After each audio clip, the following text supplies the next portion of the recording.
एक बार एक सम्राट को एक साधु से प्रेम हो गया। जापान की घटना है। सम्राट हर रात अपने घोड़े पर सवार होकर अपने साम्राज्य का चक्कर लगाता था। वह रोज एक पेड़ के नीचे बैठे मुनि को अपने ढंग से मस्त देखता था। कभी नाचता तो कभी बांसुरी बजाता, कभी गीत गुनगुनाता तो कभी चुपचाप बैठा आकाश के तारों को निहारता। बादशाह जब भी उस रास्ते से गुजरता तो हर बार रुक जाता। वह अपनी छवि को देखने से खुद को रोक नहीं सका। वह एक पल के लिए वहां खड़ा हो सकता था और उसकी मस्ती देख सकता था और फिर अपने घोड़े पर चढ़कर चला जाता है। धीरे धीरे सम्राट को उस रश्य में इतनी दिलचस्पी हो गई कि पता नहीं कब समय बीत गया। वह दूर झाड़ी के पीछे खड़ा हो जाता और उस साधु की मस्ती देखता। और मजा ही कुछ ऐसा था कि वह खुद खुशी खुशी महल लौट आया। अब तो यह उसका रोज का काम हो गया। लेकिन एक दिन वह इतना भावुक हो गया कि जाकर साधु के चरणों में गिर पड़ा और बोला, महाराज, मैं आपको यहां नहीं रहने दूंगा इसके बाद। वर्षा ऋतु निकट है। यह एक वृक्ष है।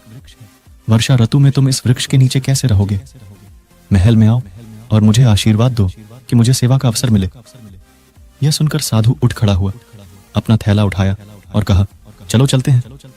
यह देखकर सम्राट बहुत हैरान हुआ। सम्राट कह रहा था कि चलो महल चलते हैं, लेकिन वह यह सुनकर खुश होता कि जब साधु कहता कि कौन सा महल हम खुश हैं, जहां हम हैं हम डॉन महलों में नहीं जाते। हमने कपड़े, गहने, महल आदि छोड़ दिए हैं और आप हमें वहां ले जा रहे हैं। सम्राट के मन में यह अपेक्षा थी कि वह साधु से यह सब सुनेगा। यदि साधु ने ऐसा कहा होता तो सम्राट उनके चरणों में गिरकर थोड़ा और भीख मांगता। लेकिन साधु एक बार में चलने के लिए तैयार हो गया। इससे सम्राट को थोड़ा झटका लगा। वह सोचने लगा कि कहीं मुझसे कोई गलती तो नहीं हुई है। क्या इस आदमी ने फिर से मेरे साथ कोई चाल चली है? क्या यह महल में प्रवेश करने की चाल है कि यहां बैठे बांसुरी बजा रहे हैं जब तक मुझे उससे प्यार नहीं हुआ? क्या यह मेरे ऊपर जाल नहीं फेंक रहा था? क्या यह केवल मछली पकड़ने का कांटा नहीं था? मैं मूर्ख हूं जो इस जाल में फंस गया हूं। अब कुछ कह भी नहीं सकता। बोलने का मौका ही नहीं दिया। एक बार भी उसने नहीं कहा, नहीं, मुझे यहां बहुत मजा आ रहा है। चाहे गर्मी हो या गर्मी बारिश, हमारे लिए सब एक समान है। बादशाह ने साधु की ओर देखते हुए मन ही मन सोचा, क्या संत है। विलासिता की बात आने पर वह तुरंत मान गया। सम्राट के मन से साधु के प्रति सारा सम्मान उठ गया।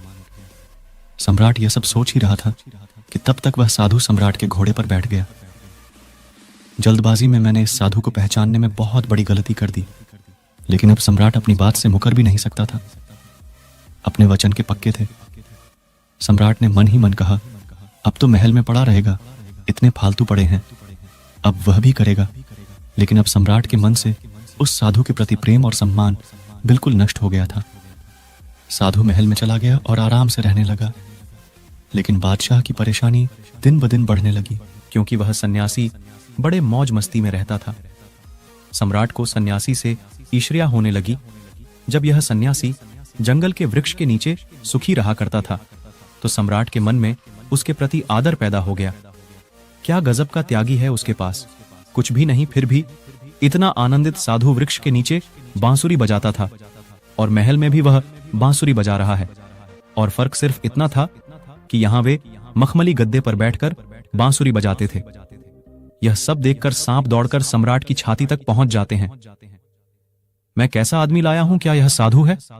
बादशाह से भी ज्यादा ऐशो आराम से रहता था। बादशाह को भी कुछ चिंताएं थीं। आखिर उसके पास अपना परिवार, साम्राज्य, धन दौलत सब कुछ है। उसके पास 100 चिंताएं थीं, लेकिन उस सन्यासी को कोई चिंता नहीं है।